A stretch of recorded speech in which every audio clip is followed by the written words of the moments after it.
కార్యక్రమానికి ముఖ్య అతిథులుగా వచ్చేసినటువంటి గౌరవ ఎంపీడీసీ గారు అర్జా ఆశాదేవి గారికి, అదేవిధంగా ఎంపీడీసీ 2 కొడవలి సీతారామయ్య గారికి, అదేవిధంగా 100 రోజులు పూర్తి చేసుకున్న బందెల స్వప్న గారికి, గ్రామ సెక్రటరీ గారికి, సామాజిక సమితికి ఎస్ఆర్పి గారికి, అదేవిధంగా ఉపాధి హామీ సిబ్బంది ఏపో గారికి, గ్రామ ప్రజలకు అందరికీ కూడా ముందుగా సామాజిక సమితి బృందం తరఫున ధన్యవాదాలు తెలియపరుస్తున్నాము. నా పేరు ధనంజయ. సామాజిక సమితిలో భాగంగా డిఆర్పిగా పనిచేస్తున్నాను. నేను నాతో పాటు 3 విఎస్ఏలు మన గ్రామ పంచాయతీకి 10వ తారీఖు రావడం జరిగింది. 10వ తారీఖు నుంచి ఈ రోజు వరకు మన గ్రామంలో తనిఖీ నిర్వహించడం జరిగింది. మన గ్రామానికి నేను రావడానికి గల ప్రధాన ఉద్దేశం, మన గ్రామ పంచాయతీలో 2024 ఏప్రిల్ 1 నుంచి 2025 మార్చి 31 వరకు సంబంధించి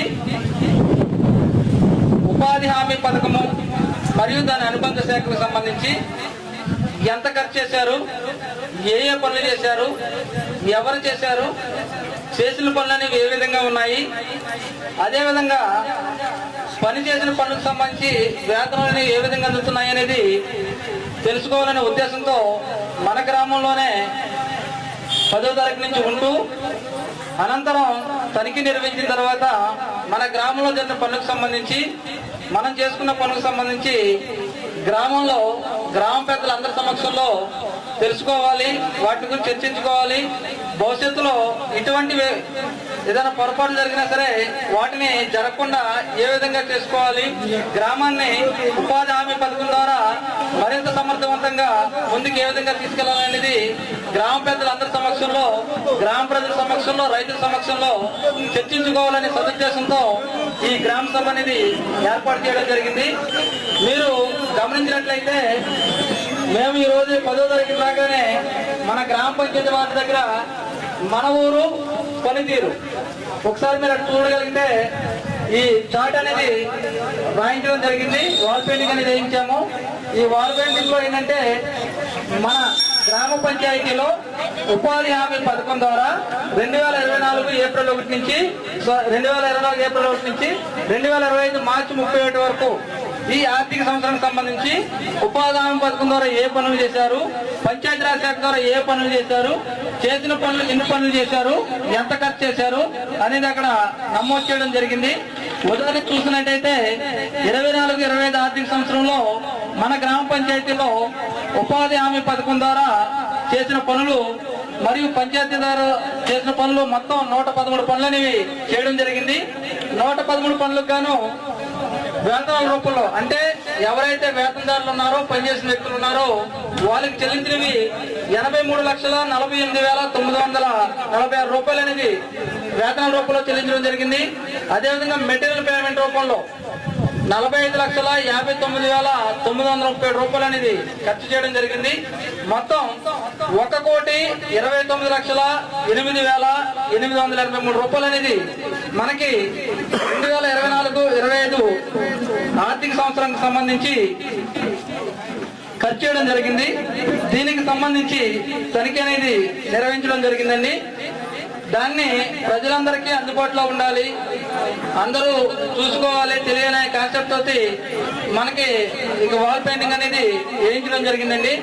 దీనిలో మనకి పండ్ల తోటల పెంపకం, అంటే హార్టికల్చర్ రైతులకి, సన్నగా రైతులు ఎవరైతే ఉన్నారో 5 ఎకరాల కన్నా తక్కువ ఉన్న రైతులకి పండ్ల తోటల పెంపకానికి సంబంధించి ఒక పని అనేది రావడం జరిగింది. దానికి వేతనాల రూపంలో, మెటీరియల్ రూపంలో అయిన ఖర్చు మొత్తం 21,159 రూపాయలు అనేది ఖర్చు చేయడం జరిగింది. అదేవిధంగా రోడ్డుకి ఇరువైపులా మొక్కలు నాటు పనికి సంబంధించి ఒక పని రావడం జరిగింది. దానికి కూడా ఒకరోజు మాత్రమే వేతనం అనేది వేశారు. 270 రూపాయలు మాత్రమే వేతన రూపంలో చెల్లించారు. అదేవిధంగా పశువుల షెడ్లకి నిర్మాణం, క్యాటిల్ షెడ్స్, ఎవరైతే గేదెలు ఉన్న లబ్ధిదారులు ఉన్నారో వారికి సంబంధించి ఆ గేదెలకి నివాస మార్గం ఏర్పాటు చేసుకోవడం కోసం ఉపాధి హామీ పథకం ద్వారా క్యాటిల్ షెడ్ ఏర్పాటు చేయడం జరిగింది. ఆ పనులు అనేవి 4 రావడం జరిగింది.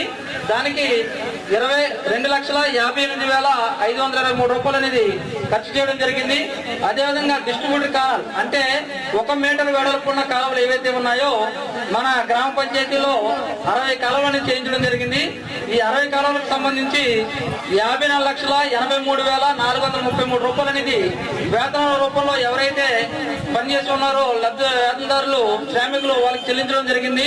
92,800 రూపాయలు మెటీరియల్ రూపంలో అంటే పని చేసిన పని ప్రదేశంలో నేమ్ బోర్డు పెట్టినందుకు గాను 92,800 రూపాయలు చెల్లించడం జరిగింది. మొత్తం 55,76,233 రూపాయలు అనేది మొత్తం డిస్ట్రిబ్యూటర్ కెనాల్ కి సంబంధించి పేమెంట్ చేయడం జరిగింది.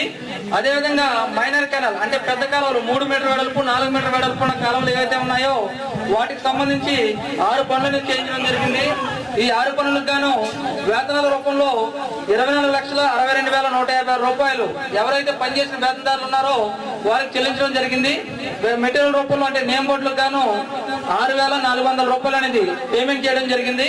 మొత్తం 24,68,550 రూపాయలు అనేది ఆ పనులకు సంబంధించి ఖర్చు చేయడం జరిగింది. అదేవిధంగా హౌసింగ్ రూరల్ హౌసింగ్ ఇళ్ల నిర్మాణం కొరకు 90 రోజుల వేతనం అంటే ఎవరైతే ప్రభుత్వం ద్వారా మంజూరైన ఇళ్లను నిర్మించుకుంటున్నారో వారికి ఆ పనులు ఇళ్ల నిర్మాణం చేసుకునే క్రమంలో మన ఉపాధి హామీ పథకం పనులకు రాలేదు కాబట్టి ప్రభుత్వం ద్వారా ఎవరైతే ఇళ్ల నిర్మాణం మంజూరు చేసుకుని కట్టుకుంటున్నారో వాళ్ళకి ఉచితంగా 90 రోజులు అనేది మస్ట్ అనేది వేయడం జరుగుతుంది. అటువంటి వ్యక్తులు 38 పనులు మనకు రావడం జరిగింది. ఈ 38 పనులకు గాను 3,66,338 రూపాయలు అనేది వేతనాల రూపంలో చెల్లించడం జరిగింది. అదేవిధంగా సీసీ రోడ్ నిర్మాణం పనులు ఉపాధి హామీ పథకంలో మనకున్న అవకాశం ఏంటంటే ఉపాధి హామీ పథకం ద్వారా మనం గ్రామ స్థాయిలో వేతనాల రూపంలో ఎంతైతే పనిచేసి డబ్బులు తీసుకుంటామో దానిలో 40% మెటీరియల్ రూపంలో పంచాయతీకి మంజూరు అవుతుందండి. ఆ విధంగా మంజూరైన పేమెంట్లని గ్రామ పెద్దలు సర్పంచ్ గారు సెక్రటరీ గారు గ్రామ పెద్దలు ప్రజలందరూ నిర్ణయం తీసుకుని తీర్మానం చేసుకుని ఎక్కడైనా సిమెంట్ రోడ్ వేయాలా లేదా సచివాలయం బిల్డింగ్ కట్టాలా లేదా ఏదన్నా కాంపౌండ్ వాళ్ళకి ప్రహరీ కూడా కట్టాలా లేదా శ్మశానానికి ఏదైనా చేయాలంటే గ్రామ స్థాయిలో ఎక్కడైతే అవసరం ఉందనుకుంటున్నామో వాటికి సంబంధించి అక్కడ మెటీరియల్ పేమెంట్ అని చేయించడం జరుగుతుంది. ఆ విధంగా మనకి 24-25 ఆర్థిక సంవత్సరంలో 3 సిమెంట్ రోడ్లు అనేది చేయించడం జరిగింది. ఈ 3 సిమెంట్ రోడ్లకు గాను 42,17,804 రూపాయలు అనేది ఖర్చు చేయడం జరిగింది. వీటికి మొత్తం 24-25 ఆర్థిక సంవత్సరం సంబంధించి ఈ 111 పనులకు గాను 1,29,08,883 రూపాయలు అనేది ఖర్చు చేయడం జరిగింది. దీనికి సంబంధించి గ్రామ స్థాయిలో మేము తనిఖీ నిర్వహించడం జరిగింది. వాటికి సంబంధించి రిపోర్ట్ ని మీ ముందుంచడం కోసం అందరి సమక్షంలో ఈ గ్రామ సభ అనేది ఏర్పాటు చేసుకోవడం జరిగింది. రిపోర్ట్ ని ముందుంచే సమయంలో ఉపాధి హామీ పథకానికి సంబంధించి 2 అంశాలు మీకు చెప్పదలుచుకున్నాను. ఈ రోజుని గ్రామ స్థాయిలో అమలవుతున్న పథకాలలో అతిపెద్ద పథకం అనేది ఏదైనా ఉంది అని అంటే మన మహాత్మా గాంధీ జాతీయ గ్రామీణ ఉపాధి హామీ పథకం చెప్పుకోవడంలో ఎటువంటి సందేహము లేదు. ఎందుకంటే పథకం ప్రారంభించినప్పటి నుంచి ఈ రోజు వరకు కూడా దినదిన స్థాయిలో రేటు కూడా అంటే సరాసరి వేతనం కూడా మనకి పెరుగుతూనే వస్తుంది. ఉదాహరణకి 24-25 ఆర్థిక సంవత్సరంలో మనకి కనీస వేతనం 300 రూపాయల వరకు తీసుకోవడానికి ఉంది. అయితే 300 రూపాయలు మనకు తీసుకోవడానికి ఉంది.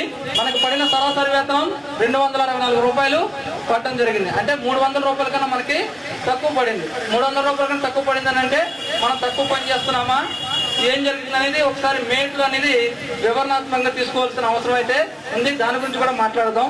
దీనిలో ప్రధాన ఉద్దేశం ఏంటంటే ఉపాధి హామీ పథకం ప్రధాన ఉద్దేశం ఏంటంటే మనం గ్రామ స్థాయిలో నివసిస్తున్నాము. సంవత్సరంలో ఉన్న 12 నెలల్లో 8 నుంచి 9 నెలల పాటు రైతువారి పనులు అనేవి గ్రామ స్థాయిలో ఉంటాయి.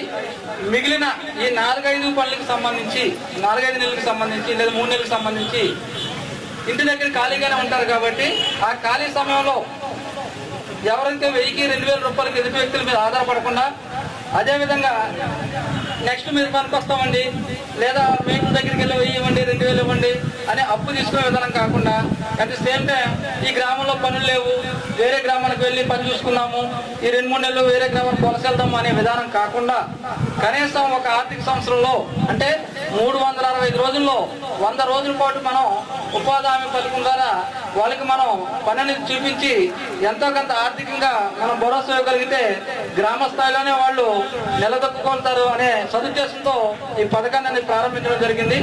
మనకి ఈ రోజు సరాసరి వేతనం ఎంతండి? ఎంతమ్మా? కనీస వేతనం ఎంత? 307 రూపాయలు. గత సంవత్సరానికిలో మనకి అంటే 24-25 ఆర్థిక సంవత్సరం సంబంధించి 300 రూపాయలు. అంటే ఈ 307 ఎప్పటి నుంచి వర్తిస్తుంది మనకి? ఈ సంవత్సరం ఎప్పటి నుంచి అమ్మా అండి? Very good. ఏప్రిల్ 1 నుంచి ఈ 307 రూపాయలు అనేది మనకి ఆర్థిక సంవత్సరానికి వర్తిస్తుంది. అంటే ఫైనాన్షియల్ ఇయర్ ఆర్థిక సంవత్సరాన్ని ఎప్పటి నుంచి తీసుకుంటామంటే ఏప్రిల్ 1 నుంచి మార్చి 31 వరకు కలిపి ఒక ఆర్థిక సంవత్సరం కింద తీసుకుంటాం. మనకు 100 రోజులు కూడా ఆ సంవత్సరం కింద పరిగణలోకి అనేది తీసుకోవడం జరుగుతుందండి. ఆ 100 రోజులు పూర్తి అయింది అనేది కూడా ఏప్రిల్ 1 నుంచి మార్చి 31 వరకు అయిందే తీసుకుంటాం.